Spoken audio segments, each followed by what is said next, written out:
Okay, so there's that same table. There are the means. There's the overall mean. Okay, but I've now worked it out as the mean of means instead of the whole lot pulled together. Comes down to the same value. That's not important. What is important, when I work out the standard deviation, and I'm using the same formula that I used earlier in Excel, and I'm marking all these blocks as one big sample. The standard deviation of all is 2.35. When I work out the standard deviation of just the mean of means, in other words, of those 10 means, okay, that value is reduced to 0.65. Okay, so what have I done? By replicating and working on the mean of means, I've now taken the variation in the population and condensed it to a point where I can more accurately work out the real true mean of the population. What about the variation in each of the replicas? No, but you see, what we're doing is reducing that by putting it in that mean. Standard deviation in each of the replicas? No, we don't worry about that at that stage because I'm trying to condense the variation. You can go and work it out if you can. The variation at the end.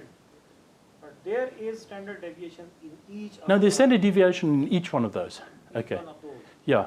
But now the reason I want to do this is not so much to find out the population variation. I want to ensure that the mean that I calculate on the basis of my samples is closer to the true population mean. Okay. So the reason I do this is now to do with the accuracy of the mean, not so much the variation of the total population. Okay. Right. Because in that population that I measure, if I measure the whole population, there's a lot of variation. And depending on error, and not error because I made mistakes, but just because of random variation, that mean could be a little bit more this way or a little bit more that way in relation to the true population mean. Okay. So what I'm trying to do now is I'm trying to eliminate some of the total variation and find a closer measure of the true population mean. Okay. And that's why I pool the mean of means. I've got a smaller standard deviation of the means. And what I do now is I take that standard deviation, okay, and I divide it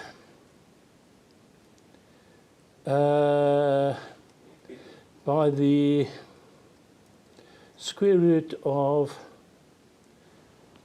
the number of degrees of freedom, which is 9, because I've now got 10 means, okay? And I'll tell you in a minute what that means, because I left out the at somewhere.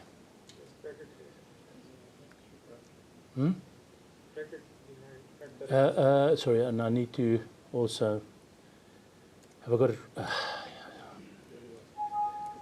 If you remove slash after 5. Oh, sorry. Okay, thank you. I have a thing that I tell my students, and basically I use it in Afrikaans, but basically I tell them, if you're stupid, you've got to battle.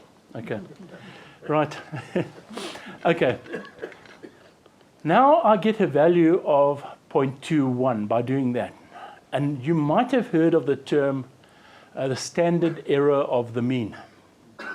Now remember, this is standard error of the mean, not the whole population.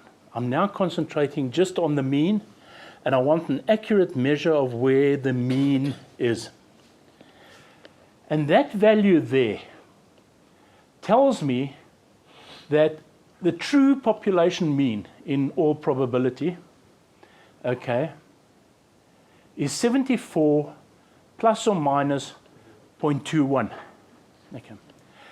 And we work that out, and well, we refer to the confidence interval, or the confidence that we have in the mean that we are saying the population has. Okay. And we use the standard error then to say, there's the mean, but it could be 0.21 that way or 0.21 that way.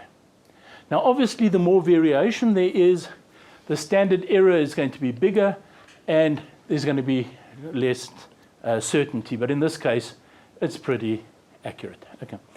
Now, the reason I've introduced that concept and the mean of means is because when we get to analysis of variance and things like that, we're talking about replicates, and we're actually working with the mean of means. Okay. So I want you to understand that. And when we get to t-tests, we're talking about the mean of means. And I then want you to understand when I refer to the standard error, what I'm referring to. And I'm referring to the variation around the true population mean. Okay. With a certain level of confidence. Okay. Does that make sense? Okay. So that is the standard error of the mean. You have this deviation, which is it was a variation in the population. You have the variance, which is the square root of that, and that's just for calculation purposes. And we have the mean. So those are the concepts I need you to understand before we get into the next bit. Okay. So if you're unsure, ask. And if you don't want to ask me now, you can buy me, I think it goes for, you can pay $8 for my service. That's the price of a beer. And then we can, now, seriously, you come and talk to me, okay? If you're uncertain, come and talk to me. But if you go into the spreadsheet that I gave you, it will give you a fair idea of what's going on, okay? So in other words, I use the standard error as a calculator from the mean of means to give me some idea of how accurate that mean is in terms of the total population that I'm working with. Okay. I just want to quickly, before I go to the next point, the question was asked, let me just get this into